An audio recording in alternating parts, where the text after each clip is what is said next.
এবার হাদিস এবং সুন্নাহ এই দুইটার মধ্যে পার্থক্য কি?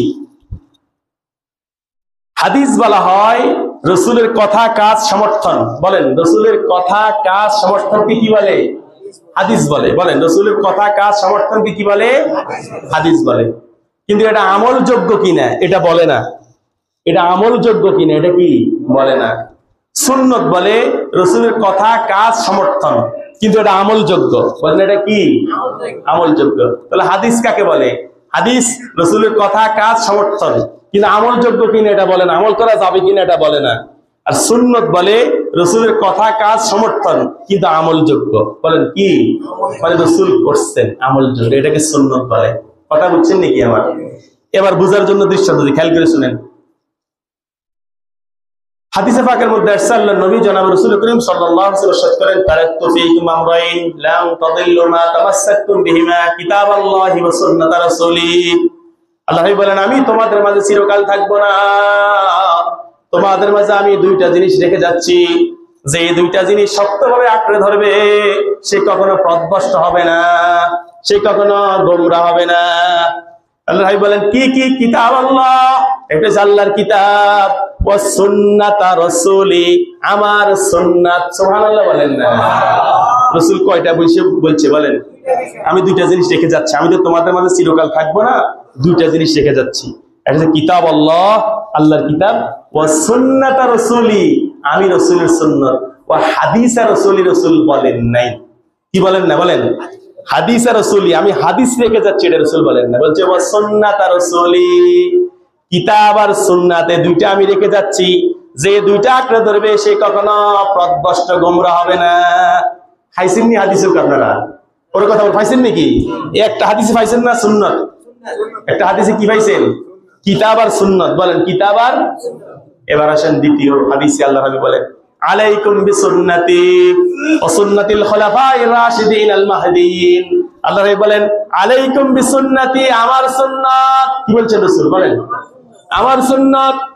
আলাইকুম বিসুন্নতি ওয়া সুন্নাতিল খুলাফায়ে রাশিদিন আল মাহদিয়িন, আমার হেদায়েত প্রাপ্ত খলিফা আবু বকরের সুন্নাত, ওমরের সুন্নাত, ওসমানের সুন্নাত, আলীর সুন্নাত, আমার সুন্নাত আর খোলাফায়ে রাশিদের সুন্নাতকে আঁকড়ে ধরো।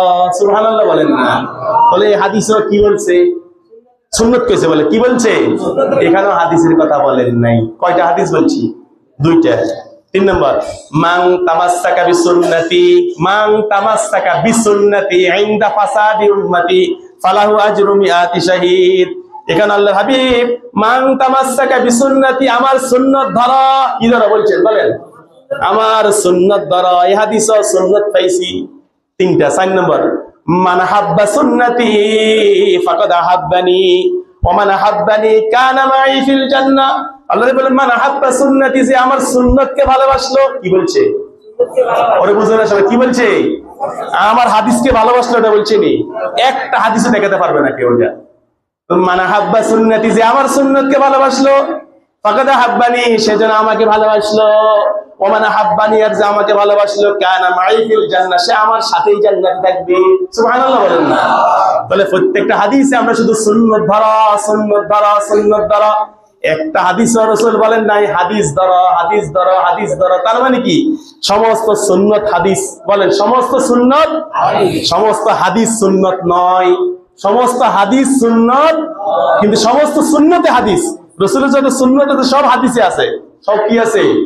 কিন্তু সমস্ত হাদিস সুন্নাত নয়। সব হাদিস আমলযোগ্য নয়। বলেন সব হাদিস আমলযোগ্য? এটাতে বুঝবো কে? কে কারে বুঝাবে এটা? সব হাদিস আমলযোগ্য নয়। আপনি দেখেন সিয়াসিত্তের যে কিতাবগুলা, এই কিতাবের শুরুতে দেখবেন সুনানু তিরমিজি, সুনানু ইবনে মাজাহ, সুনানু আবু দাউদ। মানে আমরা আহলে সুন্নাত ওয়াল জামাত, আমরা আহলে সুন্নাত ওয়াল জামাত, সুন্নতের অনুসরণকারী একজনও লেখেন নাই আমরা আহলে হাদিস। একজন কি করেন নাই? লেখেন নাই। সহিহ বুখারী থেকে আমার কিছু ভাই সহিহ বুখারী থেকে দলিল দেন। বুখারী শরীফের হাদিস শুনেন। বুখারী শরীফের 8 জায়গার মধ্যে, কয় জায়গা? 8 জায়গার মধ্যে আছে ইমাম অসুস্থ হইয়া নামাজ, মানে অসুস্থ, দাঁড়াইতে পারে না, ইমাম বসি নামাজ পড়বে, তো মুক্তাদিও বসি নামাজ পড়বে। কয় জায়গা হাদিস গাইছে? ওর কথা বলে না। কয় জায়গা গাইছে? 8 জায়গা হাদিসটা আসছে। ইমাম অসুস্থ হইয়া ইমাম যদি বসে নামাজ পড়ে তো মুক্তাদিও সবাই বসে নামাজ পড়বে।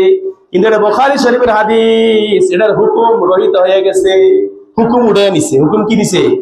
হাদিস হাদিসের জায়গাতে আছে, কিতাবও আছে, হলা হইব, হুজুরও হলাইব, ছাত্ররাও হইব, কিন্তু আমল যোগ্য না। এটা আপনি বুঝবেন কেমনে? এটা আপনি কেমনে বুঝবেন? হ্যাঁ, এত সোজা হাদিস বুঝা? তাহলে 8 জায়গায় হাদিসটা আসছে। কয় জায়গায়? সহিহ বুখারী 8 জায়গায় আসছে, কিন্তু হুকুম হয়েছে কি? রাসূল বলেন ইমাম অসুস্থ হয়ে গেছে, তো ইমাম দাঁড়াইতে পারে না, সে বসে নামাজ পড়াবে। মুক্তাদিরা সুস্থ সবল, তারা দাঁড়ায় নামাজ পড়বে। রাসূলের শেষ জামানায় রাসূল যখন দাঁড়াইতে পারে না, রাসূল বসিয়া ইমামতি করেছে, মুক্তাদিরা দাঁড়ায় নামাজ পড়ছে। সুবহানাল্লাহ বলেন না? তাহলে বুখারীতে হাদিস আসছে, হাদিস আছে, কিন্তু আমল যোগ্য না। বলেন আমল যোগ্য কি? বুখারী শরীফের মধ্যে হাদিস আসছে জিলহজের 11 তারিখ 12 তারিখ রোজা রাখার কথা আসছে। কোন মাসে? জিলহজের 11-12 তারিখে রোজা রাখার কথা আসছে, এটা বুখারীর হাদিসে আছে। কিন্তু এই হাদিসের হুকুম রহিত হয়ে গেছে, রাসূল উঠায় নিয়েছেন। এখন জিলহজের 11 তারিখ 12 তারিখ রোজা রাখা হারাম। রোজা রাখা কি? তাহলে বুখারীর হাদিস যদি আমল করতে যাই তাহলে রোজা রাখা হারাম, বুখারীর হাদিসের আমল করা হারাম। কথা কি আবার বুঝছেন নাকি? এই জন্য আমার দোস্ত ভাইরা ইন্টারনেট থেকে সহিহ বুখারী নামায়া পড়া শুরু করছেন, লাইব্রেরি থেকে বুখারী নিয়ে পড়া শুরু করছেন, শুরু করিয়ে আপনি এবার বড় পণ্ডিতে গেছেন। পণ্ডিতে এত সোজা? এই শুনেন, যে ডাক্তারি পড়ে, এই ডাক্তারি বইগুলা লাইব্রেরিতে পাওয়া যায়নি? পাওয়া যায় কি? পাওয়া যায়? লাইব্রেরি থেকে তো নেই। লাইব্রেরি থেকে বইগুলা লাইব্রেরিতে পাওয়া যায় তো, বা নিতে পারে বই। বই নিয়ে এখন আপনি ডাক্তারের কাছে গেলেন না, আপনি ভর্তি হইলেন না, আমি ডাক্তারের কাছে যাব না, বই দিয়া ডাক্তারি শুরু করে দিলাম, বই পড়িয়ে ডাক্তার শুরু করে দিছে। এখন এই ডাক্তারের কাছে গেলে রোগী বাঁচবো না মরব? আগে আপনাকে 3 বছর 4 বছর আপনাকে পড়তে হবে মেডিকেলে, এরপরে মেডিকেলে পড়ার পরে ডাক্তার হওয়া যায় না, আবার ডাক্তারের তত্ত্বাবধানে 1 বছর না 2 বছর সময় দিতে হয়। হয়নি বলেননি? আপনি ফড়িয়াই ডাক্তার হওয়া যায় না, আবার ডাক্তারের তত্ত্বাবধানে থাকিয়া তারপর আবার শিখতে হয়, এরপর আপনি অপারেশন করলে এটা কাজ হয়। ঠিক আছে না? এখন ডাক্তারি বিষয় মানুষের জীবন মরণ, আর শরীয়ত হালাল হারাম ফরজ কোনটা জায়েজ না জায়েজ এটা বিষয় শুধু আপনি ইন্টারনেট থেকে বুখারী নামাই আপনি এটা জায়েজ এটা না জায়েজ, এত সোজা ইসলাম শরীয়ত। দিন শিখা ফরজ, কিন্তু শিখতে হবে কি? একজন অভিজ্ঞ উস্তাদের তত্ত্বাবধানে। বলেন, একজন অভিজ্ঞ উস্তাদের তত্ত্বাবধানে আপনি দিন শিখতে হবে। বুখারী নামাইয়া আপনি পড়া শুরু করছেন, হাদিসে আছে, ব্যাস আত্মাদা শুরু করছেন এখানে। ঠিক আছে না? তো